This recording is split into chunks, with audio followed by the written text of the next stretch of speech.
Alright, so we're going to look at the more complex motion here of a non-horizontal launch or an angled launch, where I'm given usually some angle measure and an initial velocity, and then the object takes a slightly more complicated path than the previous example, where the object goes up a little bit first and then comes down to some position.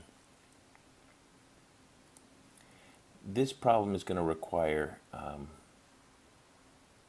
more trig. So what our normal strategies are to take some information. Of course, we want to define a coordinate system, so I'm going to say to the right is positive and up is positive.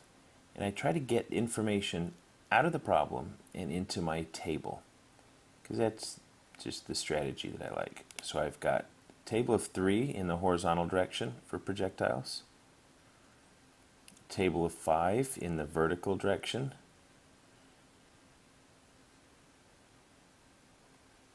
and the assumption is that this is happening on or near the surface of the Earth, so I can use my gravitational acceleration, which will be positive or negative 9.8. Now, which one is it? If you look at the coordinate system, I'm saying up is positive, gravitational acceleration is a down thing, so you need to introduce the negative. Let's see, what else would be given in this problem? Let's suppose this is also, oh, horrible, a 50-meter high cliff. And let's suppose also that the launch velocity, like the last problem, was at 25 meters per second. All right, so that 50, where does that go? Is that a horizontal thing or a vertical thing? It's a vertical thing, so I'm going to come over to my table of 5 and see where I put it. Now, is the 50 the delta y? Delta y is a vector quantity, so I need to consider the direction. Is this 50 up or down? It's down. Down is negative. I need to introduce that negative. Let's suppose we're still asked to find delta x. Wow, my penmanship is getting worse as the day progresses. Let's try again. Slightly better. So we're going to find out how far the object went in the horizontal direction. So, looking at my tables, I'm not feeling real good about it. I got a lot of blanks. And I know if I want to solve something in my table of 3, I need to know the 2 other things. Right now, I got nothing. Over here in my table of 5, I need 3 so I can solve everything, and right now I only have 2. So, I need to do a little bit more work first before I can do anything useful. And it's going to come right over here with my initial velocity. This 25 meters per second is not just x, and it is not just y. It's the combination of the two. So let's take a look at what that is. We're going to do a little bit of trig. So the hypotenuse is the initial velocity, 25 meters per second.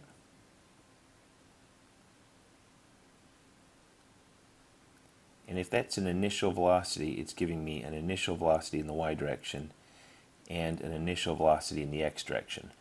But because x velocity is constant, I don't have to put the I if I don't want to. I have some angle here. So I have a hypotenuse and I want the sides. I'm going to have to use trig. So sine of theta is the opposite side over the hypotenuse. That means I could rewrite it to be VIY equals VI sine theta. They gave me the VI. As long as I know the launch angle, I can put that in my calculator, and now I have this. Similarly, cosine theta is the adjacent side, Vx, over the hypotenuse, which can be written here, Vx equals Vi cos theta. So now I know this. What is pretty common for, and it probably required on every single non-horizontal launch problem or angled launch problem, is before you can really do anything with your tables, you're going to have to do this step of trig, because the launch velocity provided is not just x, because this is only x stuff, and it's not just y, this is only y stuff. You're going to have to break the launch velocity into its components, which are right here, and then those components go in their corresponding areas. Okay, so that's a big step. You'll have to do a little bit of trig. Also, this is a good thing. Whenever you do trig,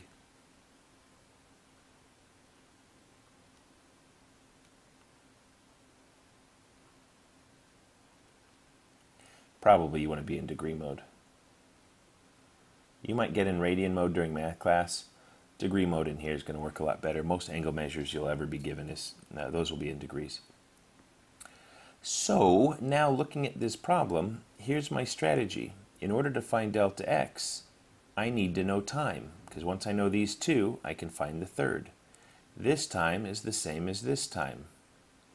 So what I need to do is find this time value. And if I look at my table, I know 1, 2, 3 things. Once I know 3 things, I can solve for everything. So, that being said, I need to find an equation that solves for time, and I can do that without finding VFY first. The equation I would pick is delta y equals 1/2 a t squared plus vi in the y direction times time. And I want to solve for time, but this is kind of problematic, because here's time, and I want that. Here's time squared, and I want that. And this doesn't have time in it. This is gross. People don't like this a whole lot, but it works really well. 1/2 at squared plus vit minus delta y. That is a quadratic formula, where you have all this stuff before t squared is your a term. All this stuff before t is your b term, and your leftovers here are your c term. So if you want to find what the time is, you can use the quadratic, negative b plus or minus the square root of b squared minus 4ac, close the numerator, divide all of that by 2a. And I would store that in my calculator. I would store all this a stuff in my calculator. So my a term would be half of negative 9.8, or negative 4.9. My b term would be the vi in the y direction, so 25 sine theta, whatever theta was. And my c term would be the negative of delta y, or in this case, a negative of negative 50, so positive 50. So I put all that crud in the calculator, I type it in, and I get some number, and because it says plus and minus, I get another number. Quite common, one of these numbers is going to be a negative. Negative time doesn't make a lot of sense, so I would probably pick the positive one. I write them both, because you should, but the one I would actually use, the one that actually belongs up here, and therefore over here as well, would just be the positive time. Now that I have two things in this table, I can find my delta x using delta x equals 1/2 at squared plus vi in the x direction delta t, that's an x. And horizontally, remember, there is no acceleration, so it simplifies to delta x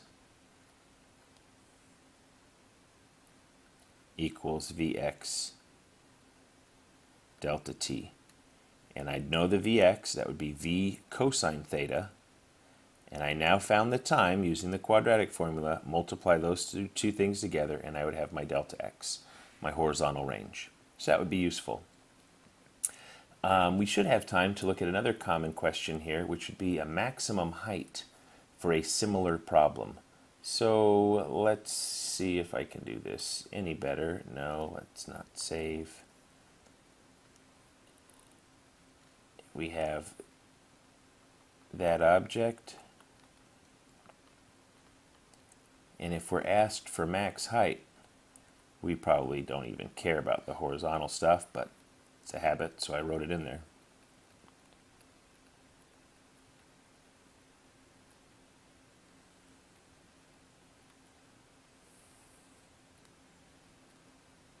There's my table of 5 there. And I'm going to assume now, just like in the last problem, that some angle was given, some initial velocity was given.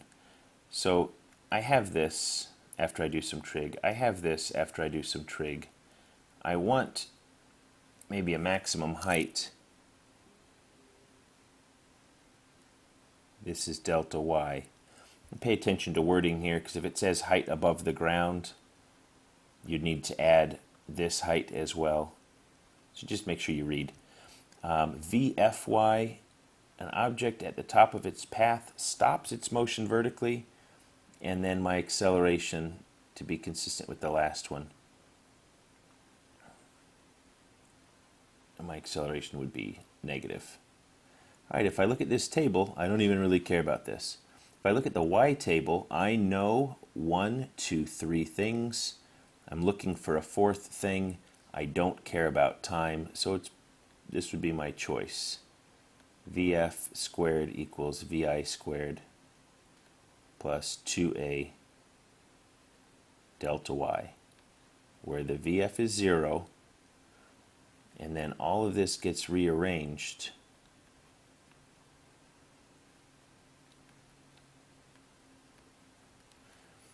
to get me delta y. That would be the maximum height above launch position. One thing I want to point out, since we have this staring us at the face, or in the face right now, we have Vi being squared. So it's Vi squared and then made negative. A common mistake students make is they do negative Vi and then square it, which results in a positive there, and the acceleration down here is negative, and things just get a little bit wonky. So according to order of operations, the Vi is already being squared, so that's all grouped together, and that Vi squared is then made negative. Just thought I'd throw that out there. So that's a pretty common angled launch problem where you're able to solve for a max height, also a horizontal range. And one last little thing that I would recommend is when you do your tables, it helps to indicate the time interval that they relate to. From launch to peak is what we're looking at. In the previous example, I probably should have done them launch to impact or launch to landing, and that would have helped me keep things organized. In general, I like to have tables of 3 and 5 for each relevant time interval associated with the problem. So if, like, a free response problem asked, how far does it go, how long is it in the air, and how high does it go, like maximum height to peak, I would have separate tables. One set of tables to address the entire interval, and a separate set of tables just to address the launch to peak phase. Okay, that's all I got. We'll probably do one more nasty projectile problem in another screencast, and then we'll move on to something else.